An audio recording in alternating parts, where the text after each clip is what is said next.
आज हम एक प्रॉब्लम जो कि combination of capacitors connected in series and parallel से रिलेटेड है उसको सॉल्व करेंगे।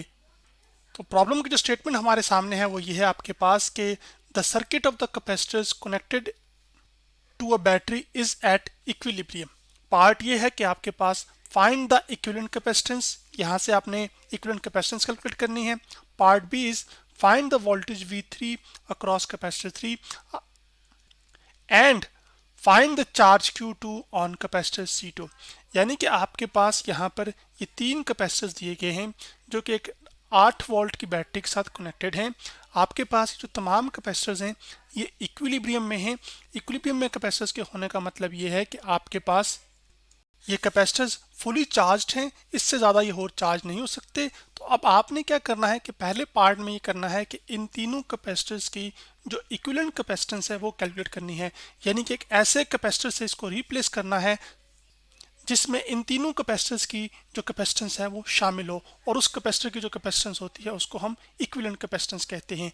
फिर आपने ये बताना है कि जो तीसरा कैपेसिटर है इसके अक्रॉस वोल्टेज क्या होगा। फिर ये बताना है तीसरे पार्ट में कि हमारे पास ये जो सेकंड कैपेसिटर है इस पर कितना चार्ज स्टोर हुआ होगा या कितना चार्ज मौजूद होगा। तो कैपेसिटर्स बुनियादी तौर पर हमारे पास क्या है, ये ऐसी डिवाइसेस होती हैं जिनको हम इस्तेमाल करते हैं चार्ज को स्टोर करने के लिए। तो अगर हम इस प्रॉब्लम की नेचर की बात करें, क्योंकि हमने चीज़ों को कैलकुलेट करना है, इक्विवेलेंट कैपेसिटेंस को, वोल्टेज को, चार्ज को, इस डायग्राम की मदद से, तो आपके पास ये जो प्रॉब्लम है हमारे पास एक ये न्यूमेरिकल प्रॉब्लम है, और इस न्यूमेरिकल प्रॉब्लम के अंदर हमने वैल्यूज़ के साथ डील करना है। उसके साथ साथ इसमें जो कॉन्सेप्ट इस्तेमाल हो रहा होगा वो आपके पास series and parallel combination of capacitors का होगा। सीरीज में ये होता है कि आपके पास चार्जेस के पास फ्लो के लिए एक पाथ होता है, लेकिन जब पैरेलल कनेक्शन होता है तो चार्जेस के पास फ्लो के लिए एक से ज़्यादा रास्ते होते हैं। तो चलें सबसे पहले हम इक्विवेलेंट कैपेसिटेंस निकालते हैं इन तीनों कैपेसिटर्स की। तो हम इसी पार्ट को भी सॉल्व करने लगे हैं। तो आपके पास यहाँ पर ये पार्ट जो है मैं आपके सामने यहाँ पे ले भी आया हूँ।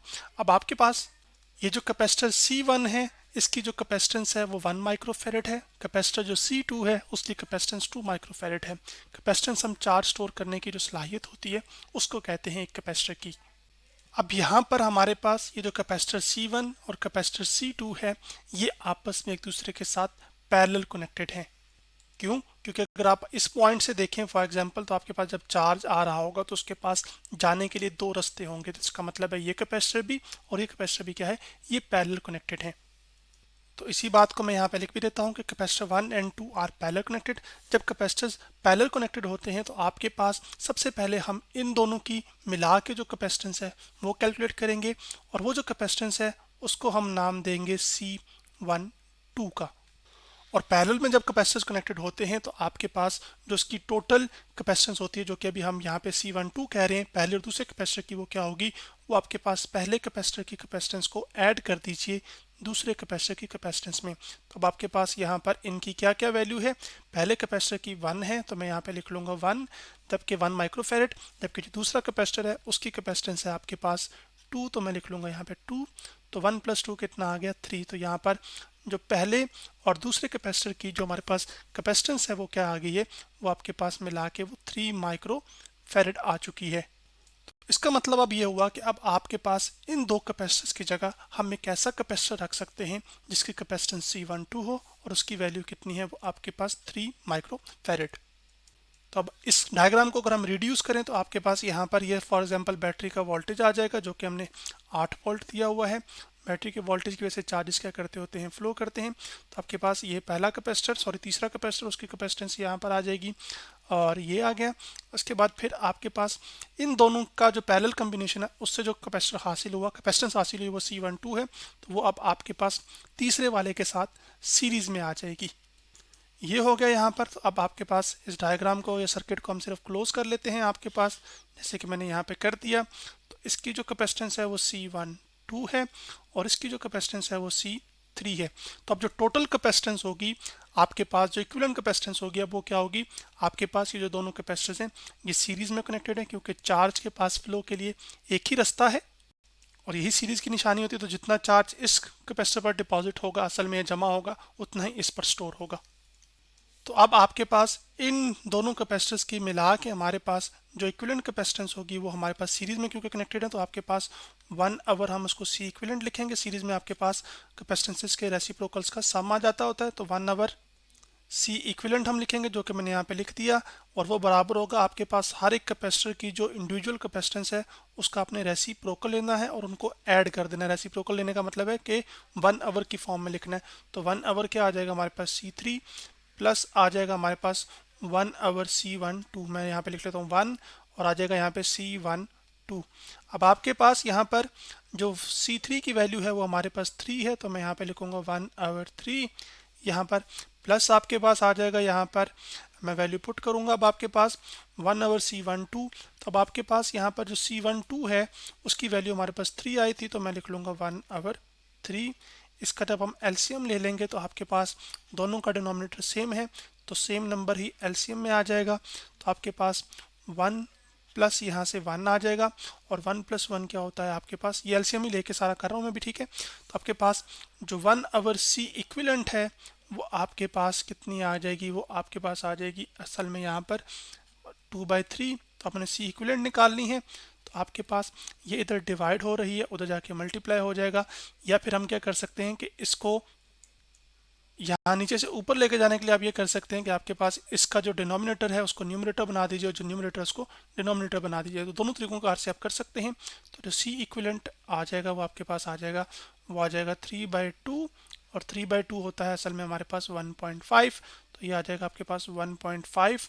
और कैपेसिटेंस सारी माइक्रोफैरड में दी गई थी, तो हम यहाँ पे इक्विवेलेंट कैपेसिटेंस को भी माइक्रोफैरड में लिख रहे हैं, जबकि वैसे बुनियादी तौर पर जो कैपेसिटेंस का यूनिट है हमारे पास वो फैरड होता है। तो तीनों कैपेसिटर्स की मिला के जो हमारे पास इक्विवेलेंट कैपेसिटेंस निकल कर आ चुकी है वो अब 1.5 माइक्रोफैरड है।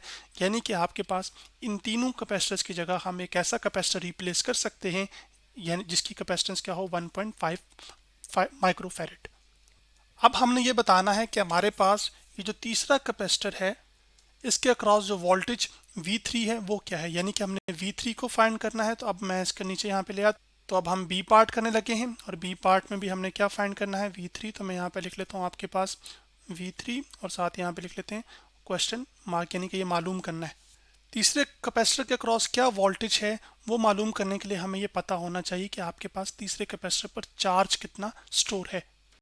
इसका मतलब है कि सबसे पहले फिर हमें क्या करना पड़ेगा, हमें Q3 भी मालूम करना पड़ेगा, तभी तो हम क्या कर सकेंगे कि आपके पास जो वोल्टेज है वो मालूम कर सकेंगे। अब टोटल वोल्टेज तो बज़ाहिर यहाँ पर आपके पास 8 वोल्ट है जो बैटरी से दिया जा रहा है, लेकिन यहाँ पर जो 3 कैपेसिटर हैं इसमें से 2 पैरेलल में कनेक्टेड हैं और एक यहाँ पर इस बैटरी के साथ सीरीज में कनेक्टेड है। तो अब हम Q3 फिर कैसे मालूम करें, तो Q3 मालूम करने के लिए आपने इन दो कैपेसिटर जो कि पैरेलल कनेक्टेड थे इनको सिंपलीफाई किया था ना, और इनकी इक्विवेलेंट कैपेसिटेंस निकाली थी, और उसकी जो डायग्राम थी वो हमारे पास इस तरह की आई थी। तो C3 और C12 आपस में क्या लग गए थे, सीरीज में, और जब कैपेसिटर्स सीरीज में होते हैं तो जो चार्ज इसके ऊपर स्टोर होता है वही स्टोर असल में चार्ज इस कैपेसिटर के ऊपर भी स्टोर होगा। तो फिर हम ये लिख सकते हैं कि आपके पास जो Q3 है वो हमारे पास बराबर होगा, Q3 हमारे पास बराबर होगा किसके, Q12 के। तो क्योंकि Q3 बराबर है Q12 के, इसका मतलब है जो टोटल चार्ज होगा या इक्विवेलेंट चार्ज होगा वो भी Q12 के इक्वल है और Q3 के इक्वल है। क्यों, क्योंकि जितना चार्ज आ रहा है उतना ही C3 में से पास कर रहा होगा। फॉर एग्जांपल ये स्टोर हो रहा होगा, पास की बजाय हम कह सकते हैं कि यहाँ पे स्टोर होगा, और उतना ही चार्ज C12 पर भी होगा, यानी कि इस कैपेसिटर पर होगा। तो इसका मतलब है कि आपके पास जो Q इक्विवेलेंट है ना वो Q12 और Q3 के इक्वल है। तो मैं यहाँ पे Q इक्विवेलेंट लिख लूंगा। उसके बाद अभी जो Q इक्विवेलेंट है ये हमारे पास किसके इक्वल होता है, टोटल जो कैपेसिटेंस है जिसको हम C इक्विवेलेंट कहते हैं, और आपके पास साथ आ जाएगा जो वोल्टेज अप्लाई किया गया है बैटरी की तरफ से, ये बैटरी से वोल्टेज दिया जा रहा है। अब C इक्विवेलेंट तो हम मालूम करके आ चुके हैं, जबकि जो बैटरी का वोल्टेज है वो हमारे पास 8 वोल्ट है। तो अब हम क्या कर लेंगे कि आपके पास यहाँ पर Q इक्विवेलेंट की जगह C इक्विवेलेंट की जगह हम पुट कर देंगे इक्विवेलेंट कैपेसिटेंस जो कि 1.5 माइक्रोफैरड है। तो मैं यहाँ पे उसकी वैल्यू पुट कर लेता हूँ 1.5, और आपके पास जो वोल्टेज है वो हमारे पास कितना है, वो 8 है। 8 को मल्टीप्लाई बाय आप जब 1.5 से करेंगे तो इसका आंसर कितना आ जाएगा, 12 वोल्ट, 12 कूलम, क्योंकि हम चार्ज को कैलकुलेट करें ना तो चार्ज कितना आ जाएगा 12 कूलम। इसका मतलब है C3 पर और जो C12 है हमारे पास, इन दोनों पर जो चार्ज होगा स्टोर वो कितना होगा, वो हमारे पास 12 कूलम होगा। तो इसका मतलब है चार्ज Q3 जो है वो हमारे पास कैलकुलेट हो गया। तो अब हम क्या कर सकते हैं कि आपके पास ये जो रिलेशन है Q चार्ज को कैलकुलेट करने के लिए कैपेसिटर के ऊपर Q इज इक्वल टू क्या होता है, वो C जो कि कैपेसिटर की कैपेसिटेंस होती है और V वोल्टेज। तो हमने तीसरे कैपेसिटर के ऊपर वोल्टेज को कैलकुलेट करना है। तो आपके पास तीसरे कैपेसिटर के ऊपर जो वोल्टेज होगा उसको हम कहेंगे कि वो क्या है, वो V3 है, जो कि बराबर होगा तीसरे कैपेसिटर पर जो चार्ज स्टोर हुआ था Q3 डिवाइडेड बाय आ जाएगा हमारे पास उस कैपेसिटर की कैपेसिटेंस जो कि C3 है। असल में इस एक्सप्रेशन में हमने C को उधर जाके डिवाइड कर दिया, तो आपके पास V किसके इक्वल आ गया, Q बाई C के। तो क्योंकि हम तीसरे कैपेसिटर के लिए कह रहे हैं तो फिर हमने हर जगह 3 लिख दिया, V3 Q3 और C3। तो तीसरे कैपेसिटर पर जो चार्ज स्टोर हुआ है वो आपके पास कितना था, वो हमने देखा Q3 की वैल्यू कितनी आई थी, वो 12 कूलम आई थी। तो हम यहाँ पे पुट कर लेंगे आपके पास 12, जबकि इसकी जो कैपेसिटेंस है वो हमारे पास कितनी है, वो 3 माइक्रोफेरेड है। तो हम यहाँ पे लिख लेंगे 3 multiply by 10 to the raise power -6, क्योंकि आपके पास एक माइक्रोफेरेड में 10 to the raise power -6 farad होते हैं। तो 3 माइक्रोफेरेड में क्या होगा, 3 multiply by 10 to the raise power -6 farad होगा ना। तो यहाँ पे कैपेसिटेंस, सॉरी, इसका यूनिट भी लिख लेते हैं, और चार्ज का यूनिट क्या होता है, कूलम। तो हम यहाँ पे कूलम लिख लेते हैं आपके पास। तो 12 का टेबल इस पे पढ़ेंगे तो आपके पास 3 1 जा 3 और 3 4 जा कितना होता है आपके पास 12। हमने 3 का टेबल पढ़ा, ठीक है। तो आपके पास क्या आ जाएगा, 4 multiply by 10 to the raise power, ये जो -6 है नीचे से ऊपर जाके क्या हो जाएगा, पॉजिटिव हो जाएगा। तो 4 multiply by 10 to the raise power 6, और वोल्टेज का यूनिट क्या होता है, वोल्ट। तो आपके पास इतना पोटेंशियल डिफरेंस होगा एक इसके अक्रॉस। लेकिन यहाँ पर ना एक करेक्शन करना ज़रूरी है, वो ये कि आपके पास ये जो कैपेसिटेंस हमने पुट की थी ना, यहाँ पर ये आपके पास माइक्रोफेरेड में थी ना, तो आपके पास यहाँ पर फिर ये जो चार्ज है ये भी क्या आना चाहिए, 12 माइक्रो कूलम होना चाहिए। तो यहाँ पे इसको मैं 12 माइक्रो कूलम कर देता हूँ। ये थोड़ी सी करेक्शन है जो कि करने की ज़रूरत है। और आपके पास यहाँ पर भी ये जो चार्ज है वो आपके पास क्या होगा, फिर वो माइक्रो कूलम में ही आएगा। तो यहाँ पर जो C3 कैपेसिटेंस है वो भी आपके पास उसी में ही आएगी, वो भी आपके पास 3 माइक्रोफेरेड आएगा। यहाँ पे मैं लिख लेता हूँ। तो आपके पास ये जो ऊपर वाला माइक्रो है, ये नीचे वाले माइक्रो से क्या हो जाएगा, कैंसिल आउट। तो आपके पास 12 डिवाइड बाई 3 का आंसर क्या आ जाएगा, आपके पास 4, और यहाँ पर आ जाएगा ये असल में 4 वोल्ट, जो कि मैंने यहाँ पे करेक्ट कर दिया। अब आपने तीसरा पार्ट करना है, और वो ये है कि आपके पास जो कैपेसिटर 2 है, यानी कि आपके पास ये वाला कैपेसिटर है, इस पर कितना चार्ज स्टोर हुआ होगा वो हमने मालूम करना है। तो आपके पास Q2 को मालूम करने के लिए हम आपके पास क्या यूज़ करेंगे कि Q2 हमारे पास इक्वल होता है, यानी कि जो चार्ज स्टोर हुआ होगा इसके ऊपर वो किसके इक्वल होगा, सेकंड कैपेसिटर की यहाँ पे कैपेसिटेंस, और उसके क्रॉस जो वोल्टेज है उसको हम V2 कह लेते हैं। तो इस कैपेसिटर की जो कैपेसिटेंस है वो तो हमें पता है कि वो कितनी है, वो आपके पास 2 है, 2 माइक्रोफेरेड। लेकिन इसके क्रॉस जो वोल्टेज है जो कि V2 है वो हमें नहीं पता। लेकिन ये पता चल चुका है कि जो आपके पास तीसरे कैपेसिटर के क्रॉस जो वोल्टेज था वो कितना था, वो आपके पास V3 था, और उसकी वैल्यू कितनी आई थी, हमारे पास 4 वोल्ट आई थी। तो V3 चूंकि 4 है, आपके पास 4 वोल्ट है, तो अब आपके पास फिर जो ये कैपेसिटर C1 और C2 रह जाते हैं, ये चूंकि पैरेलल हैं, तो अगर बैटरी का टोटल वोल्टेज 8 था, 4 इसके क्रॉस है, तो फिर आपके पास जो रिमेनिंग 4 है वो इन दोनों के क्रॉस होगा। लेकिन चूंकि ये दोनों पैरेलल में लगे हुए हैं, तो आपके पास इसके क्रॉस भी जो वोल्टेज होगा, यानी कि V1, वो हमारे पास कितना होगा, वो आपके पास 4 वोल्ट होगा। और इसी तरह आपके पास जो ये जो दूसरा कैपेसिटर है हमारे पास C2, इसके क्रॉस भी जो वोल्टेज होगा वो 4 वोल्ट होगा। क्यों? क्योंकि आपके पास ये पैरेलल कॉम्बिनेशन में लगे हुए हैं, और पैरेलल में वोल्टेज क्या रहता है, वो सेम रहता है। जबकि सीरीज कॉम्बिनेशन में आपके पास वोल्टेज हर एक कैपेसिटर के क्रॉस क्या होगा, वो मुख्तलिफ होता है। तो अब आपके पास यहाँ पर फिर हमें V2 की वैल्यू इस कॉन्सेप्ट से पता चल चुकी है। तो अब हम क्या करेंगे कि आपके पास सिर्फ वैल्यूज को पुट करना है। तो आपके पास Q2 जो है उसकी वैल्यू हमारे पास आ जाएगी, यहाँ पर C2 हम पुट करेंगे। C2 हमारे पास कितना है, वो 2 माइक्रोफेरेड है। तो हमने 2 यहाँ पे माइक्रोफेरेड लिख लिया। जबकि जो वोल्टेज V2 है यहाँ पर वो आपके पास कितना है, वो 4 था, तो मैंने यहाँ पे 4 लिख लिया। तो 2 4 सा कितना हो जाएगा आपके पास 8। तो आपके पास यहाँ पर 8 आ जाएगा। वोल्टेज क्योंकि इधर मैंने चार्ज का कैपेसिटेंस का यूनिट लिखा है, तो वोल्टेज का भी लिख लेते हैं, वोल्ट आ जाएगा। तो आपके पास 2 4 सा कितना हो जाएगा 8। तो आपके पास फेरेड इंटू वोल्ट क्या होता है, हमारे पास चार्ज होता है, मतलब चार्ज का यूनिट आ जाएगा जो कि कूलम है। तो ये आ जाएगा आपके पास 8 माइक्रो कूलम।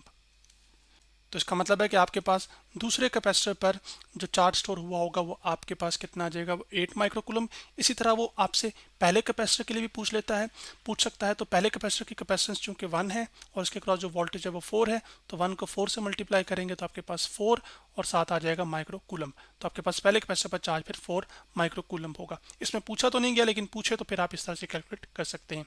तो आज हमने प्रॉब्लम एक जो कि combination of capacitors connected in series and parallel पर मबनी था, उसको सॉल्व किया।